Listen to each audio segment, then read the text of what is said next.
Aujourd'hui, c'est le jour de paie, n'est-ce pas? Où est l'argent? Je t'ai donné l'argent et tu dis même pas merci.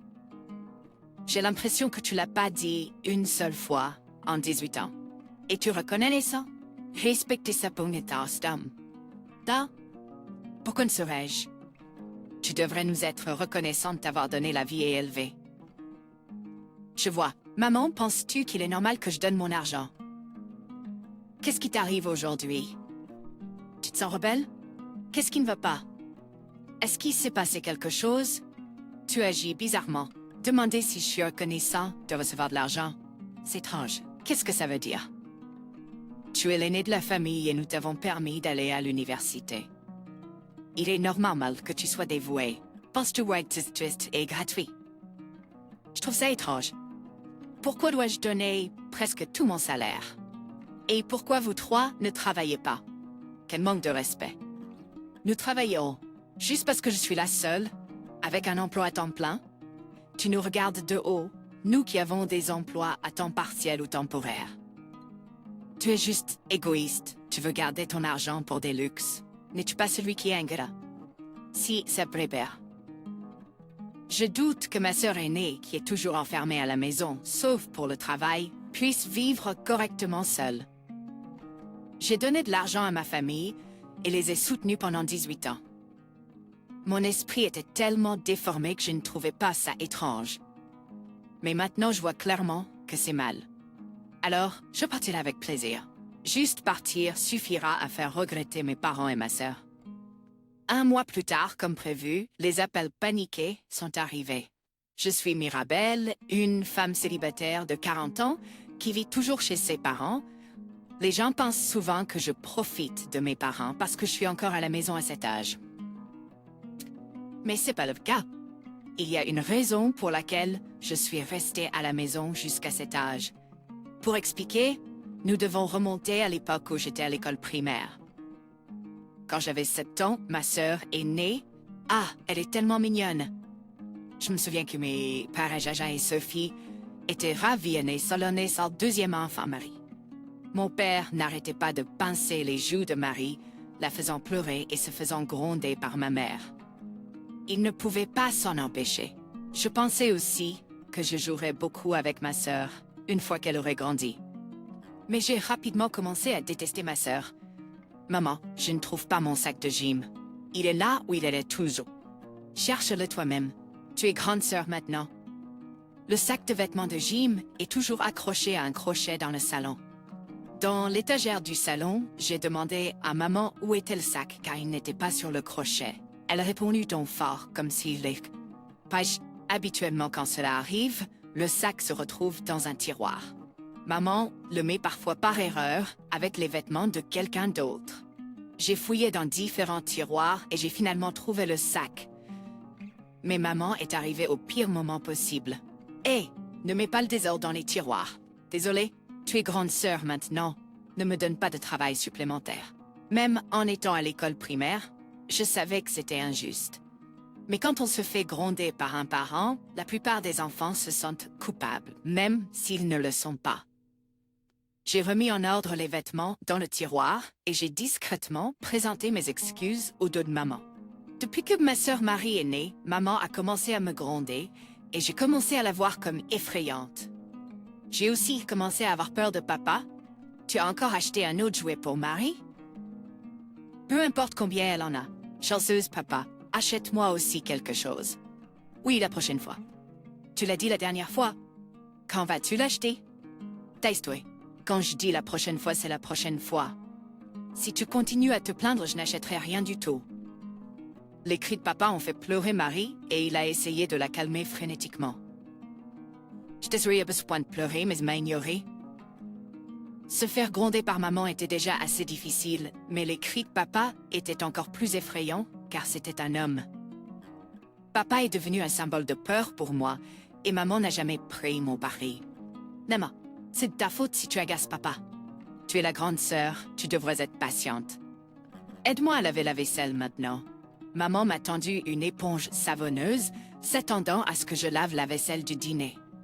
En tant que grande sœur, j'ai pris l'éponge et j'ai lavé les assiettes avec des mouvements pratiqués. Merci, je te laisse le reste. Une fois que j'ai commencé à laver, maman est partie rejoindre Marie. Il est courant que l'aîné se sente négligé ou soit plus sollicité lorsqu'un frère ou une sœur plus jeune naît. L'éducation des enfants est difficile et parfois les parents n'ont pas d'énergie à revendre, donc c'est compréhensible dans une certaine mesure. Habituellement, les choses se résolvent naturellement à même que les enfants grandissent. Je me suis convaincue que c'était juste pendant que ma Marie était petite et j'ai décidé d'endurer cela. Mais dans notre famille, les choses n'ont pas changé, même lorsque ma sœur Mary a grandi. En fait, la différence dans la façon dont nos parents me traitaient, moi et Mary, n'a fait que s'accentuer. Et papa, je veux vraiment cette robe. Quel genre cette fois-ci? Si c'est cher, on ne peut pas l'acheter. C'est celle-ci sur cette page. On dirait que c'est encore cher. Mais je la veux vraiment? S'il te plaît, achète-la pour moi. D'accord, d'accord. Je vais en parler à ta mère et on pourra l'acheter ensemble la prochaine fois.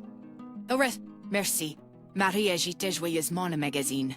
Je n'ai jamais eu ce que je voulais, sauf pour mon anniversaire et Noël. Mais si Marie demandait simplement, nos parents l'auraient acheté pour elle. Une fois, j'ai essayé de demander comme elle, mais j'ai été immédiatement arrêtée avec Amy.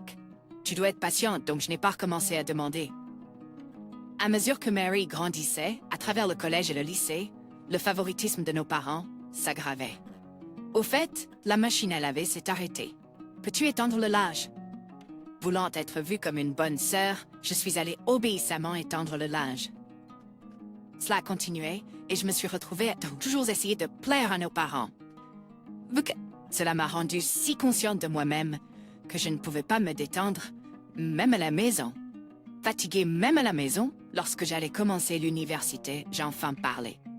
Maman, papa, je pensais vivre seule lorsque je commencerai l'université. Est-ce que c'est possible? Je travaillerai à temps partiel pour payer mes dépenses. Eh, tu peux gérer ça? C'est vrai. Et on s'inquiéterait pour notre fille qui vit seule. Tu dis ça juste parce que tu vas manquer Mirabel, n'est-ce pas? Eh, ne dis pas ça. Quand ils ont refusé que je vive seule, je n'ai pas insisté et j'ai immédiatement reculé.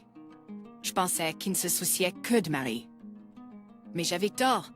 Ils étaient inquiets pour moi. Et papa ne voulait pas être séparé de moi. En réalisant cela, mon anxiété de longue date s'est apaisée et je me suis sentie plus léger. Mon envie de quitter la maison a dû les toucher, car après ça, ils sont devenus plus gentils. Maman a arrêté de me faire le ménage et papa a commencé à me demander si je voulais quelque chose. Je pensais que je n'avais plus besoin de les satisfaire, mais une fois que j'ai commencé l'université, ils sont revenus à leurs anciennes habitudes. Pourquoi le petit déjeuner n'est pas prêt? Désolée, j'ai veillé tard pour faire un rapport. Quoi? Pas de petit déjeuner? Qu'est-ce que tu fais? On paye beaucoup pour tes études. Tu devrais au moins gérer les tâches ménagères. Attends, pas de petit déjeuner? Dépêche-toi, sœur. Désolée, je suis pressée. Pressée, j'ai attrapé négligemment le toast chaud dans le grille-pain. C'était peu importe à quel point j'étais occupée, ma famille de 3 personnes ne m'aidait jamais. Ils étaient généralement assis sur le canapé du salon, discutant et regardant la télévision, attendant que le petit déjeuner soit servi à la table devant eux. Et mes corvées ne se limitaient pas au petit déjeuner. J'étais essentiellement responsable de toutes les tâches ménagères, y compris le dîner, le nettoyage et la lessive. Je pensais que mes parents étaient contre mon départ parce qu'ils se souciaient de moi, mais j'ai réalisé que je me trompais. Alors avant de terminer mes études universitaires, j'ai décidé de quitter enfin la maison. Maman, papa, je vais déménager après avoir obtenu mon diplôme. Pourquoi dirais-tu ça? Devons continuer à vivre en famille de 4 personnes. Le déménagement n'est-il pas quelque chose que tu fais quand tu te maries? C'est vrai. Alors tu vas juste nous quitter après l'université? Nous avons pris soin de toi et payé pour tes études, et maintenant tu coupes simplement les liens comme une fusée détachée. Je m'attendais à ce que mes parents s'opposent à mon départ car ils me traitaient comme une femme de ménage. Cette fois, j'étais déterminée. Boum. Cependant, apparent un petit maman m'a supplié de ne pas partir et papa m'a accusé d'être sans cœur, prête à partir une fois que j'aurais fini de les utiliser. Leurs pleurs m'ont fait me sentir coupable et je n'ai pas pu aller jusqu'au bout de mon déménagement. Ça a été un tournant pour moi. Ne pas quitter la maison à ce moment-là a rendu ma vie plus difficile. Après avoir obtenu mon diplôme, j'ai commencé à travailler dans la vente d'assurance. Bien que je ne sois plus étudiante et que j'ai des journées chargées, les tâches ménagères étaient toujours principalement à ma charge. Et avec mon travail, mes parents et ma sœur Mary ont commencé à demander des choses. Tu vas bientôt recevoir ton premier salaire, n'est-ce pas? Qu'est-ce que tu vas nous acheter? Fine. Je connais un magasin que je veux visiter. Si c'est ce que tu vas m'acheter quelque chose aussi? Une réunion de famille a été organisée pour décider de ce que j'allais acheter avec mon premier salaire. Mais il semblait que je n'avais pas de place à cette table. En les regardant discuter autour de la table du salon, j'avais l'impression que ma famille était très loin de moi. À partir de ce moment-là, à chaque salaire, mes parents et Mary continuaient à me demander des choses. Eh bien, c'était peut-être mignon si ce n'était que des demandes. Au troisième salaire, cela s'est transformé en « donne-nous juste l'argent pour qu'on puisse acheter ce qu'on veut ». Le processus d'achat et de remise des choses a même été sauté. C'est impoli de demander de l'argent même à sa famille, donc j'avais tout à fait le droit d'être en colère. Mais comme j'ai toujours essayé de rendre mes parents heureux depuis que je suis petite, je n'ai pas pu crier sur maman et j'ai fini par donner $200 à chacun de mes parents. 6 mois aussi, d'une manière ou d'une autre, l'habitude de plaire s'est étendue à Marie aussi. Dans cette maison, il semblait que mes parents et ma sœur étaient sur le même niveau et que j'étais en dessous d'eux.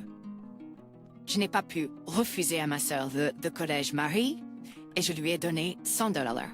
Quand j'ai commencé à travailler, des montants comme $2 ou $100 ou $100 semblaient gérables. Mais les montants qu'ils exigeaient ont continué au fur et à mesure d'augmenter. 600 000 $, 400. Voici celui de ce mois-ci. D'accord, bon travail ce mois-ci aussi. Quand j'ai remis l'enveloppe contenant mon salaire à maman, elle l'a prise de moi aussi naturellement que si je lui avais remis la télécommande. En tant que nouvel employé, mon salaire était d'environ $4 000. Un an après avoir commencé mon travail, je donnais presque tout à maman.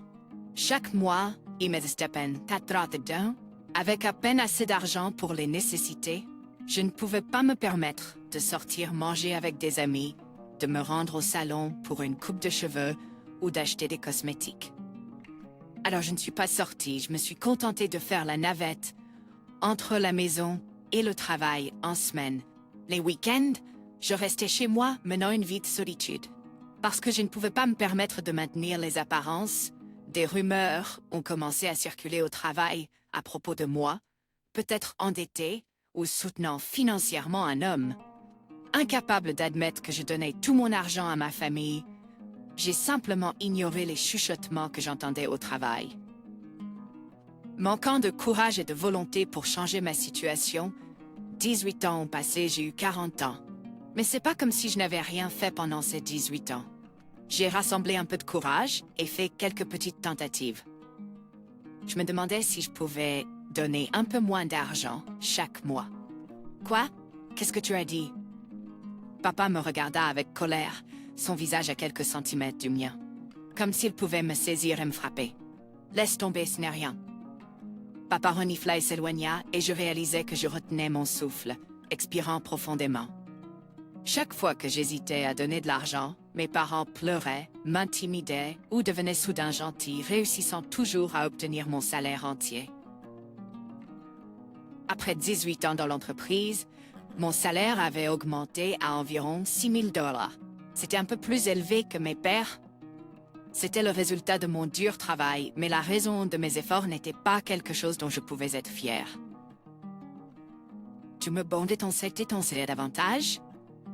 Tu es dans la vente d'assurance, ça dépend pas de tes performances. Tu devrais essayer plus fort. Je fais de mon mieux. Assez de répliques apportent juste plus d'argent. J'ai travaillé dur et augmenté mon salaire, mais l'excédent est allé directement à ma famille, me laissant avec les mêmes $400 chaque mois.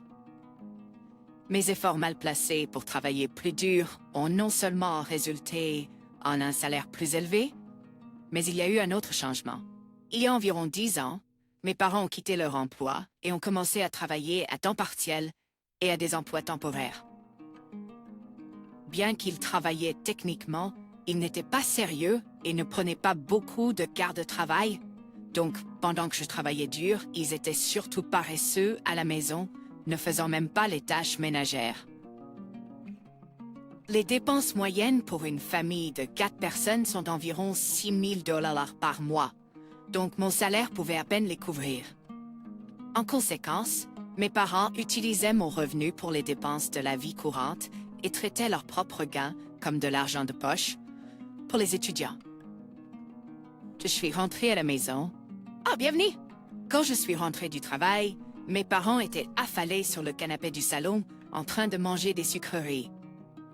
Leurs dépenses peuvent ne pas sembler extravagantes pour les autres, mais pour moi, qui ne me reste que 400 $ par mois, leur plaisir décontracté de sucreries de dépanneur semblait incroyablement luxueux.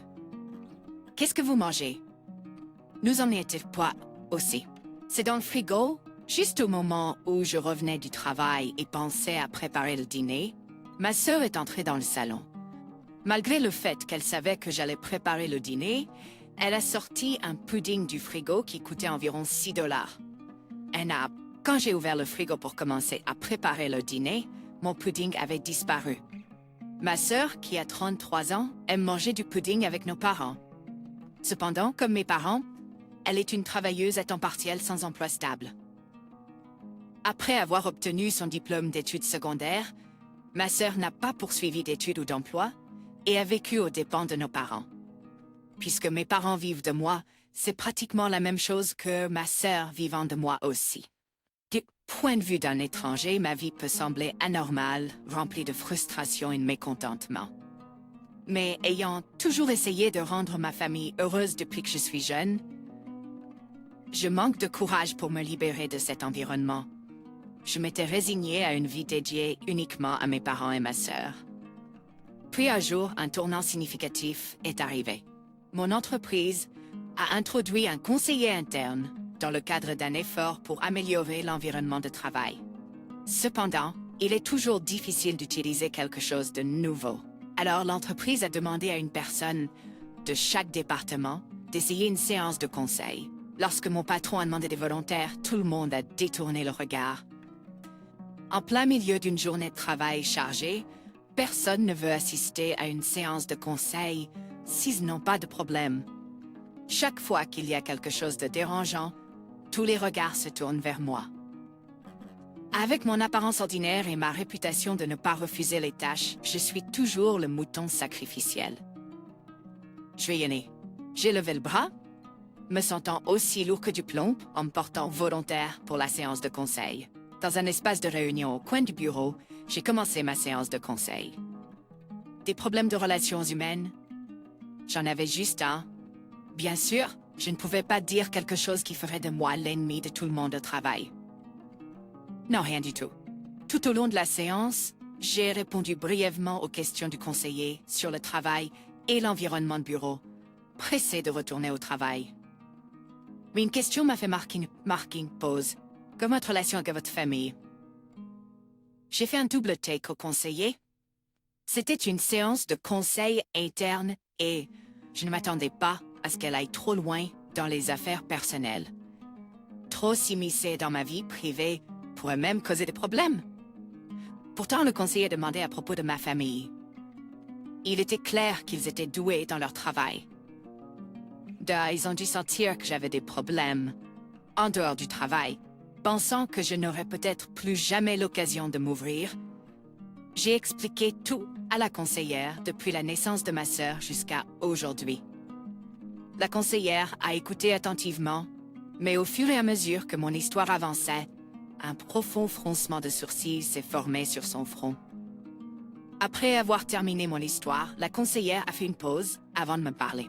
Cela ressemble à une forme de violence domestique. Oui, la situation avec l'argent pourrait être considérée comme une violence économique. Mais le vrai problème est votre relation avec nous. J'ai été tellement choquée par ces mots inattendus que j'ai oublié que j'étais au travail et j'ai élevé la voix. La violence prend de nombreuses formes, tandis que les abus physiques comme les coups ou les coups de pied sont couramment considérés. Il y a aussi des abus psychologiques, comme le harcèlement émotionnel ou le harcèlement de pouvoir. Dans mon cas, il semble y avoir une violence économique impliquant de l'argent. De plus, le problème semble être le processus qui m'a conduit à donner de l'argent à mes parents.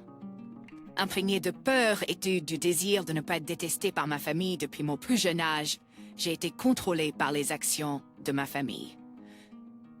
Parfois, ils s'excuseraient et me feraient me sentir coupable ou agiraient gentiment pour me faire sentir nécessaire, m'empêchant de partir. C'est un cas classique de violence domestique.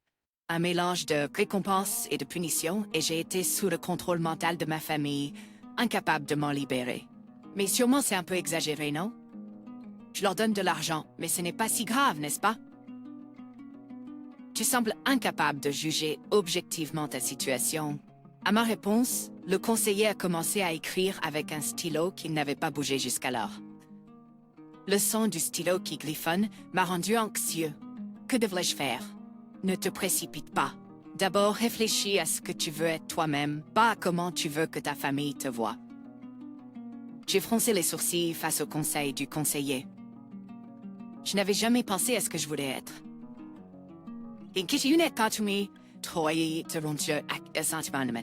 Le malaise est resté avec moi pendant le trajet en train du retour. En regardant mon reflet dans la vitre du train, j'ai vu mes cheveux en désordre et mon visage fatigué. Mes vêtements étaient froissés. En me voyant ainsi, j'ai pensé que je devrais mieux prendre soin de mon apparence. Mais avec seulement 400 $ à dépenser chaque mois, je ne pouvais pas me permettre de tout dépenser en soins personnels. Puis, j'ai demandé pourquoi devrais-je me limiter à 400 $. C'est moi qui travaille. Pourquoi est-ce que je donne de l'argent à ma famille? À chaque secousse du train, le brouillard dans mon esprit semblait se dissiper un peu plus. Pour dissiper complètement le brouillard, j'ai décidé de confirmer quelque chose en rentrant chez moi. C'est le jour de paix aujourd'hui, n'est-ce pas? Où est l'argent? Dès que je suis rentrée chez moi, ma mère, sans me saluer, a exigé l'argent. Elle était presque sans expression, même si elle allait recevoir 6 000 $. Le brouillard dans mon esprit ne s'était pas complètement dissipé, alors j'ai remis l'argent comme d'habitude. Mais avec le brouillard légèrement dissipé, j'ai pu observer la réaction de ma mère plus calmement. « Et tu peux pas gagner un peu plus? Tu travailles correctement? Je t'ai donné de l'argent et tu ne dis même pas merci? » J'ai l'impression que tu ne l'as pas dit une seule fois en 18 ans. Es-tu reconnaissant envers tes parents? Respecter ses parents est tout à fait naturel. Reconnaissant? Bien sûr que non. C'est toi qui devrais être reconnaissant d'avoir été né et élevé par nous. Alors, comment penses-tu qu'il est normal de prendre mon argent? Qu'est-ce qui t'arrive aujourd'hui? Un peu rebelle, n'est-ce pas? Maman s'approcha de moi, me lançant un regard sévère. Je gardais mon regard fixé sur elle, sans détourner les yeux. C'était la première fois que je voyais vraiment l'expression intimidante sur son visage. En s'approchant, je ne pouvais m'empêcher de penser qu'elle aurait pu prendre un peu plus soin de ses sourcils. Entendant notre échange, papa et ma sœur, qui étaient dans une autre pièce, sont venus dans le salon. « Qu'est-ce qui se passe? Est-ce qu'il s'est passé quelque chose? » « Tu agis bizarrement, demanda ma sœur. Demander si je suis reconnaissante d'avoir de l'argent, c'est étrange. Quoi parlez-vous? J'ai y pensé. Tu es l'aînée et nous t'avons laissé aller à l'université. Il est normal que tu sois obéissante. Tu crois que tu respires de l'air? La tentative de blague de papa a fait rire maman et ma sœur. Avant, j'aurais trouvé étrange d'être seule à ne pas rire. Mais maintenant, c'est différent. Je trouve ça étrange. Pourquoi dois-je donner presque tout mon salaire? Et pourquoi vous trois ne travaillez pas? Quel manque de respect. D'ailleurs, juste parce que tu es la seule à avoir un emploi à temps plein, tu nous regardes de haut. Nous qui avons des emplois à temps partiel ou temporaire. Tu es égoïste de vouloir garder ton argent pour des luxes. N'es-tu pas celle qui manque de reconnaissance? Si ça ne te plaît pas, pars. Je doute que ma sœur aînée, qui est toujours enfermée à la maison, sauf pour le travail, puisse vivre correctement seule. J'ai commencé à abandonner l'idée de raisonner avec mes parents et ma sœur. Ils travaillent à peine et pourtant ils pensent que c'est normal de vivre de mon argent. Je sais qu'ils ne vivent pas dans le luxe, mais ils sont à l'aise en utilisant mes revenus. J'ai été isolée à la maison parce que je soutenais les trois, mais ils ont peut-être raison. Je peux pas vivre seule. Après tout, depuis 18 ans, je n'ai fait que faire des allers-retours entre la maison et le travail, laissant mes parents gérer toutes les questions financières. Par conséquent, je ne connais probablement pas de choses qui surprendraient les autres. Honteusement, à 40 ans, je ne sais même pas comment mettre en place des paiements automatiques pour la facture d'électricité. Commencer à vivre seul mènerait sûrement à de nombreux moments embarrassants. Il vaudrait mieux rester à la maison. Je l'aurais pensé avant, mais maintenant, plus j'entends leurs paroles, plus je sens la colère se raviver en moi, une colère que je pensais avoir disparu depuis l'enfance. J'ai réalisé que mes poings étaient serrés et que mon visage était chaud. Le brouillard dans mon esprit s'était complètement dissipé. Est-ce que j'ai vraiment besoin de continuer à donner de l'argent à cette famille? Pourquoi est-ce que je dois même leur donner de l'argent? J'ai enfin réalisé l'évidence et j'ai rassemblé le courage que je n'avais jamais eu auparavant. Alors je partirai volontiers. Je n'ai pris que mon sac de travail qui était à mes pieds. J'étais debout et j'ai commencé à quitter le salon. Attends, tu pars vraiment? Ah mais tu as pas dit. M'excuse, tu reviendras bientôt de toute façon. Arrête d'être têtu. Pourquoi dis-tu que tu vas partir? Ne dis pas de telles choses tristes. Alors que j'essayais de partir, ma sœur Mary a montré une expression paniquée. Mon père s'est excusé et ma mère a pleuré en s'accrochant à moi. Ils pensent probablement que je suis facile à manipuler et qu'ils vont reconsidérer leur comportement s'ils agissent de cette façon. C'est la partie récompense du cycle de récompense et de punition dont le conseiller a parlé. C'est tellement clair quand je suis calme. J'ai eu honte et j'ai eu le vertige en réalisant à quel point j'avais été naïf. Alors prends soin de toi. Attends, tu pars vraiment? Apparemment, mon départ réel était inattendu et sont tous figés sans voix. Cela pourrait être la dernière fois que je vois leur visage. Alors j'ai gravé leurs expressions stupéfaites dans ma mémoire avant de quitter la maison. Quitter la maison était un acte si simple. Une chose si simple fera regretter à mes parents et à ma sœur ce qu'ils m'ont fait. Un mois plus tard, j'ai enfin commencé à vivre seule, un rêve que j'avais depuis 18 ans. Sélection initiale. Je me sens seule, j'ai été apprécier ma nouvelle liberté. Cependant, mon téléphone n'a cessé de sonner ces derniers jours, perturbant mon humeur. Après le travail, j'ai vérifié mon smartphone et j'ai vu plus d'une centaine d'appels manqués. Ils étaient tous de mes parents et de ma sœur Marie. J'aurais pu bloquer leurs appels, mais curieux de leur situation après un mois, j'ai décidé de répondre. « Hey, Dorothy? Et sœur, où es-tu? » La voix de Marie était à moitié en pleurs, et je pouvais dire qu'elle était vraiment en difficulté, contrairement à avant. Leur situation était à peu près ce que j'avais imaginé. Les 6 000 $ que je leur donnais chaque mois étaient leur moyen de subsistance. Avec cela disparu, ils devaient maintenant gagner leur propre argent pour leurs dépenses. Mais aucun d'entre eux n'était sérieux au sujet du travail, donc ils ne pouvaient pas soudainement augmenter leurs heures. Aïe, en réalisant qu'ils ne pouvaient pas survivre sans emploi, ils se sont précipités pour en trouver un. Cependant, avec un écart de 10 ans et étant autour de 65 ans, mes parents n'ont pas pu trouver de travail. Et Marie, sans emploi stable depuis son diplôme d'études secondaires, a également eu du mal à trouver un emploi. Ils ont dépensé chaque centime que je leur donnais chaque mois pour les dépenses de subsistance et ont utilisé leurs gains pour les loisirs. Une famille qui a vécu comme ça pendant 18 ans ne pouvait pas avoir d'économie. De plus, ils ont quitté leurs emplois à temps partiel précipitamment pour se concentrer sur la recherche d'emploi. Donc seulement un mois plus tard, ils étaient dans une situation désespérée et se sont tournés vers moi pour de l'aide. Eh bien, c'est dur. Bonne chance alors. Bien sûr, je n'avais aucune intention de les aider, donc je les ai juste écoutés. Ils accrochés. En y repensant, je ne peux même pas comprendre pourquoi je continuais à leur donner de l'argent. Leur façon de penser et leurs actions étaient loin d'être normales, mais je continuais à les apaiser. J'étais dans un état mentalement déformé, incapable de prendre des décisions saines. Qu'est-ce que la manipulation de l'esprit arrive? Alors que ma famille peut être en difficulté, je vis confortablement seule. Je suis soulagée d'être libre du contrôle de mes parents et ravie de pouvoir dépenser mon salaire pour moi-même, quelque chose de si basique, mais nouveau pour moi. À partir de maintenant, je vais donner la priorité à ce que je veux et vivre ma vie selon mes propres termes.